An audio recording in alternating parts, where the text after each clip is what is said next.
Good morning. Welcome back to Passionate World Talk Radio. Educate, enlighten, entertain. And this morning, our special guest is Dr. Mary J. Wardell, who has written a book. So hold up the book and give them the title of the book.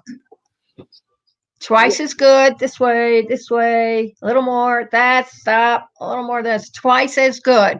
And it's a book about power and leadership for women of color. And this is an unusual book. Okay, you can drop it so we can see your beautiful face. Thank you.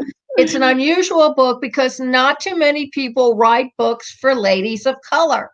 They just kind of lump off us in together, which is doing somebody an injustice because everybody is different. So what persuaded you to write a book about women in leadership positions and in power who are not white?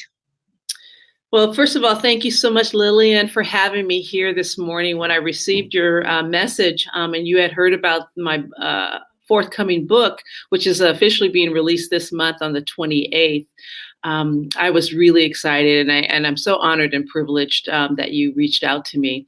This book is really a love letter in many ways from me to other women, particularly not only women that are in leadership roles, but ones that I call are emergent. They're on their way.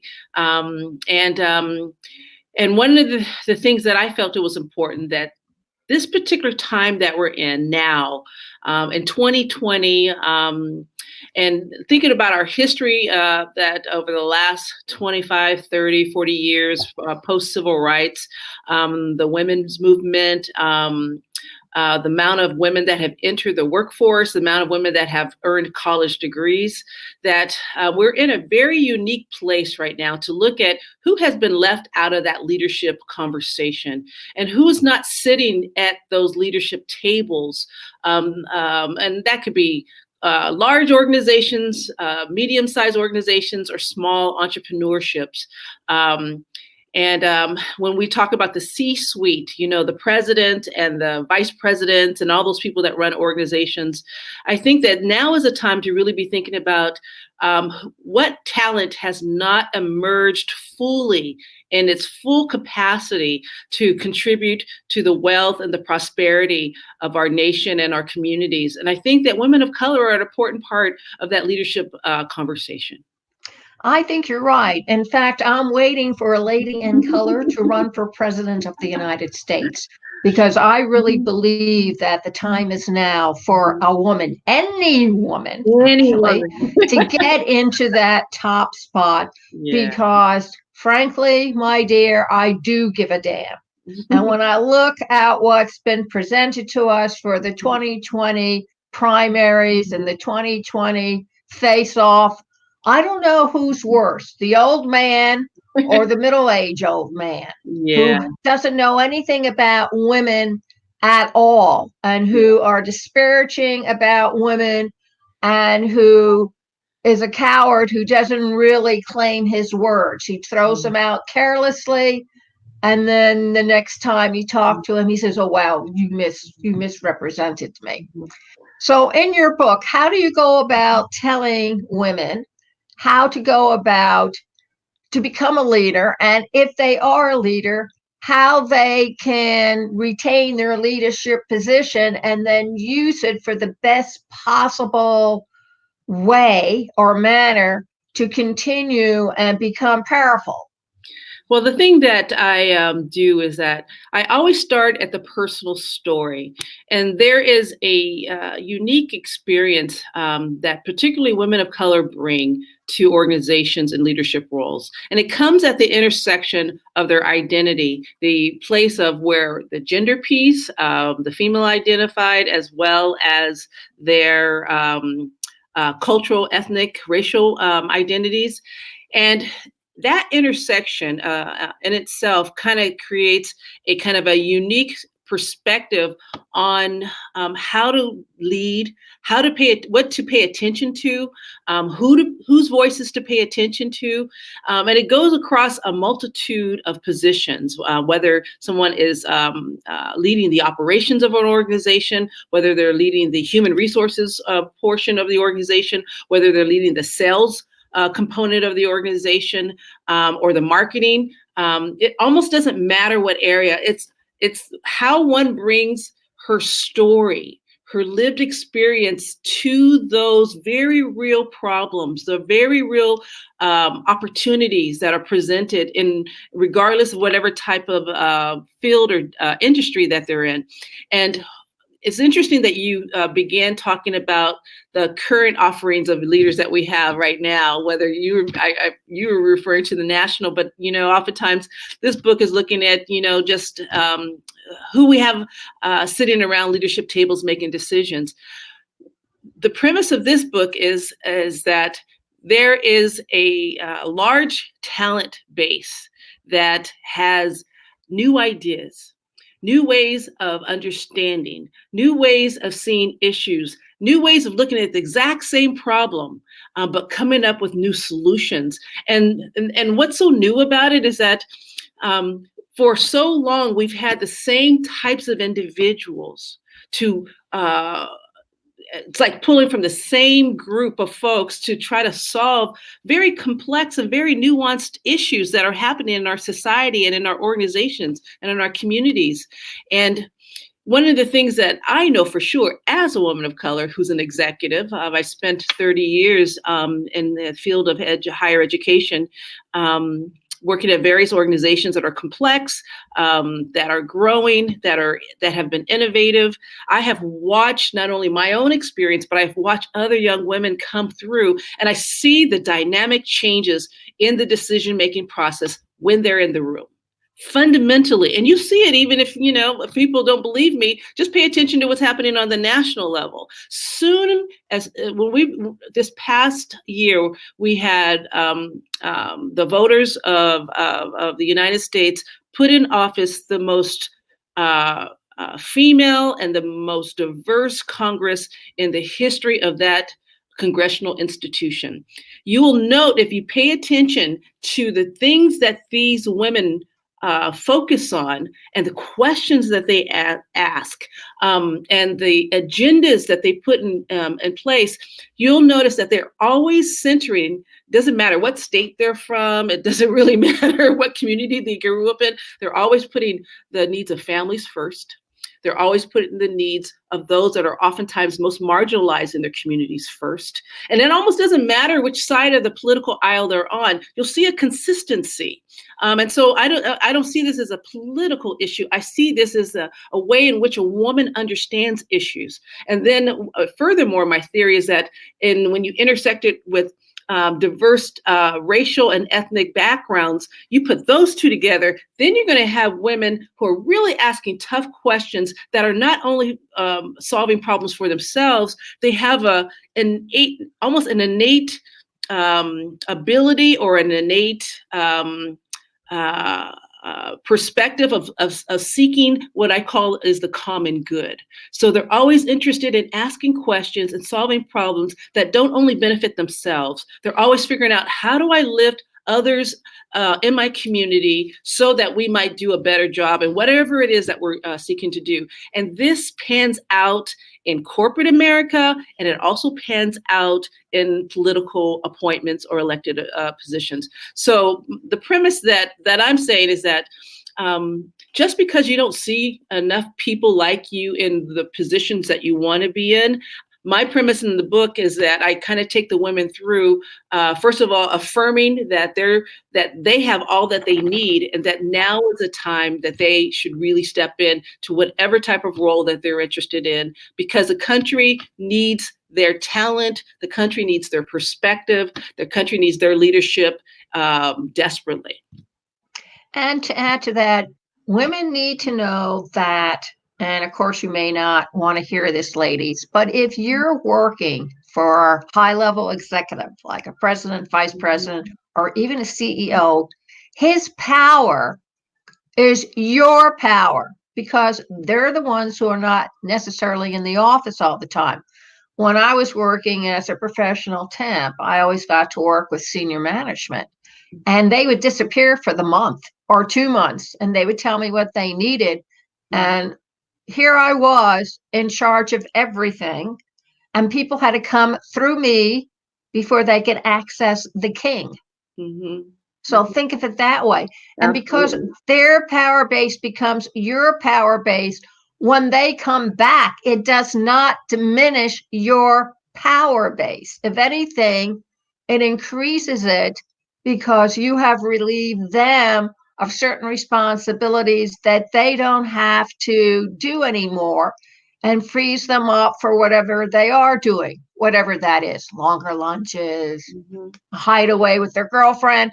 But whatever the case is, the important thing here is it doesn't matter how you get your power base. What matters most is how you use and distribute that power base. Lillian, that is a remarkably insightful leadership point.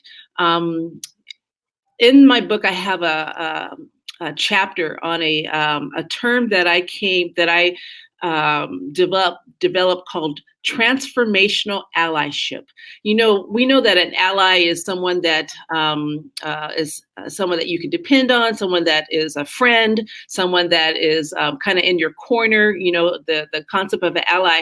But this idea of having a transformative ally is, how does one approach people who are already in leadership roles, particularly powerful individuals? And I'm not talking about people to serve as your sponsor or your mentor. I'm talking about, how do you go about asking that individual to be, I need you to be an ally to me in a way that actually transformed not only my opportunities and my career trajectory, I actually end up transforming things for you as well. So there's a mutually beneficial relationship.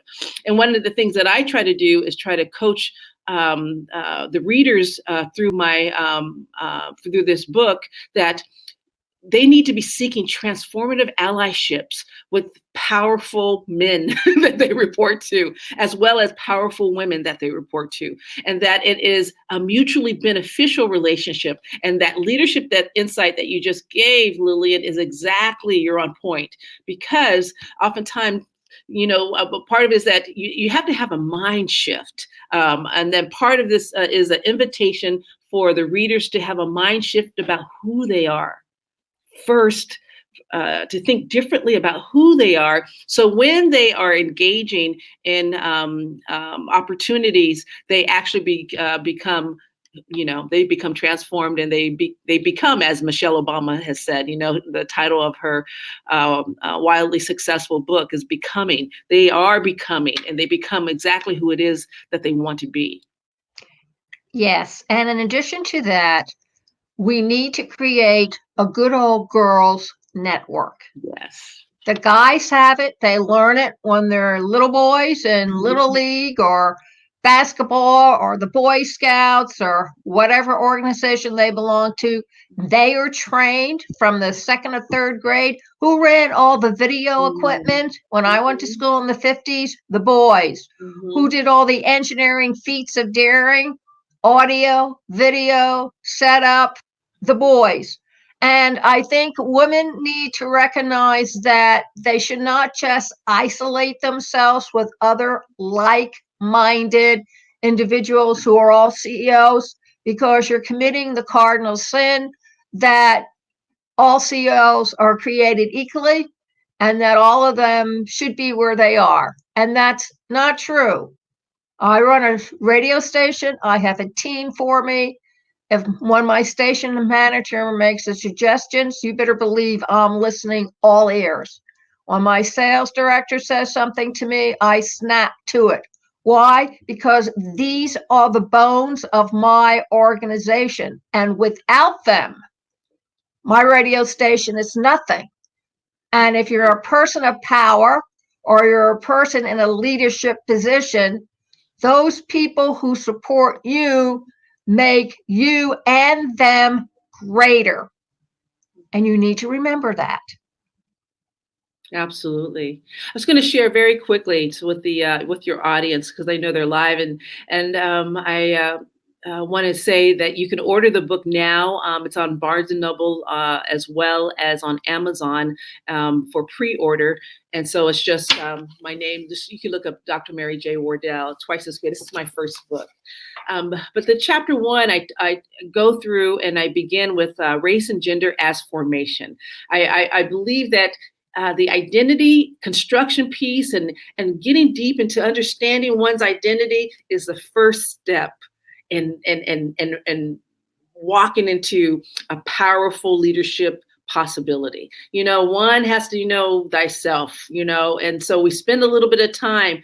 I spend a little time with them to think about through my own storytelling, and I use stories throughout the book because I think stories are powerful.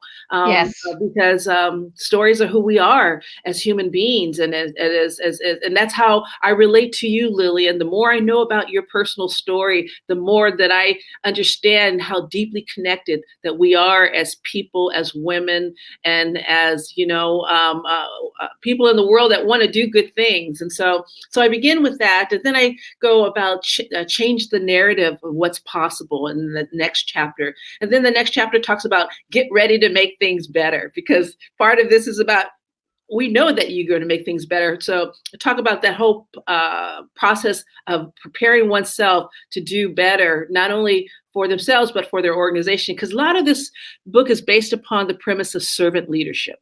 And that is also because I'm a servant leader. I can't do it. I can't lead at the universities that I've worked at without serving. It just is. It's impossible. Where did that come from? And I think it was traits that I learned through my mother, and I believe my father as well. But I think these are things that have come through us through our families. And so we talk about that. And then the fourth chapter, one of my favorites, I said, identity is your magic.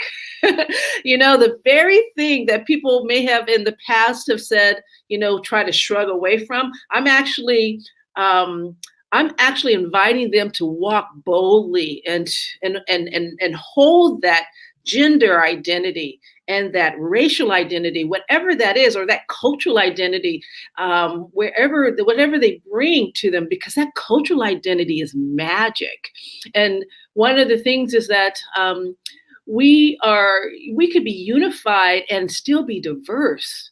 And that's one of the things that has always made our country great, is that we have all these people that have come together with these unique cultures. And we were taught to be able to acknowledge and appreciate and celebrate them. And when we shrugged away from the very things that have made us special, I think then we become kind of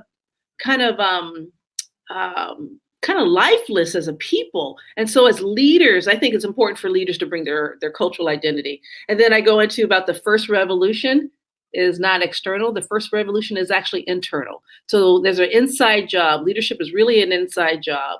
The more that they work on themselves, the better that you might be able to transform those around you. But the revolution really begins with themselves. And then I have to, I think women, particularly women of color, have a unique capacity when they're at the table and when they have the opportunity and the platform to speak truth to power. And so you can't start off that way, but that's exactly, I think, part of the calling of this of women of color across a multitude of fields, is that they have to get in the right place. They got to get at that right table. They got to get at that right podium. So when the time comes that they'll speak the truth to power, because usually they're the ones that's pretty courageous, and they've faced a lot of fears. They've already gone through a lot of oppositions to get to where they're at. And when it's time to speak the truth, you can look to your left or you look to your right. You better believe the woman of color in that space is going to be the one that's going to say what needs to be said. And then the last two chapters is enacting your leadership. Because I got my doctorate in organizational behavior and leadership studies, I studied at the Graduate School of Education and Psychology at Pepperdine University. I share some of the things that I learned through that program. And then stepping into your power. And then I do a cautionary chapter on any impediments, because there's always an impediment to allowing our light to fully shine. And so I do a chapter on crushing the imposter syndrome. And that imposter syndrome is a psychological phenomena that many people face, not only women of color, but it can actually be debilitating, because essentially it's this kind of mindset that one can take on, that that they're a fraud, that they should not be the one. Maybe it should be somebody else. Maybe it really shouldn't be me. And so I really deal with that, because I think it's always this kind of I call it a little dark voice that's always keeping us from assuming our greatness. And you got to be able to confront that voice. You got to tell that voice to get out of my head, and you got to be able to work through it. So I talk a little bit about crushing that. It comes to my mind that what you're really talking about is that you need to be a steward for your people. Steward for your community, steward for your community. Yes. Yes. And then the more that we're a steward for or wherever whatever field we're in, and wherever we live, you have multiple stewards doing that. Then all of a sudden you have people who are stewarding the nation where they're located. Exactly. So, Dr. Mary, please tell everybody again where they can find you, how they can get in touch with you, and where you can find your book, and any words of wisdom that you want to drop or dribble into their ears. Yes, thank you so much. Well, first of all, Dr. Mary J. Wardell, you can find my book anywhere books are sold. It is released on April 28th, so we're just days away. There's a lot of pre-orders that are out there. I'm getting little stats. People say, I ordered 10 copies of your book, and I'm going to give it to all my friends. And so please find it there on Barnes & Noble, Amazon, or wherever it is that you buy books. You can also find, I'm a leadership expert. I work with organizations to help them build their capacities to do better, particularly in the areas of inclusivity and equity and diversity. And so you can find me at www.DEI, that's DEI like diversity, equity, and inclusion, DEI Leadership Group.com. So DEIleadershipgroup.com. I have a leadership coaching firm for organizations and for leaders. And last but not least, you can find me on LinkedIn. You'll see I have my full profile. I've been an executive leader in higher education. I'm located in San Francisco, but I've been working throughout the California and national community in higher education for the last 25 years. I've served as a dean, and I'm currently a vice provost at the University of San Francisco. And I'm also the president of the San Francisco Library Commission. And not very many people know this, but that was actually one of the first political appointment of our Democratic leader, Nancy Pelosi. She held that position years ago. So when I had an opportunity to meet her, she said, I was in that position that you're in. So I feel like I am following some great footsteps in a role that she served in. So I also serve, that's my civic leadership role right now, serving the residents of the Bay Area. And so I am excited about this. This is a time for us to be allies to the women that are in our lives, the women that report to you, the women that you mentor, the women that you hire. Pay attention. They are ready to step into their power, but they need to have people that have been in the field longer, people like myself and people like those of you that are watching, perhaps, to support them. And so I'm asking all the male allies that have women around you, particularly women of color, now is the time for you to be a transformative ally to them as well.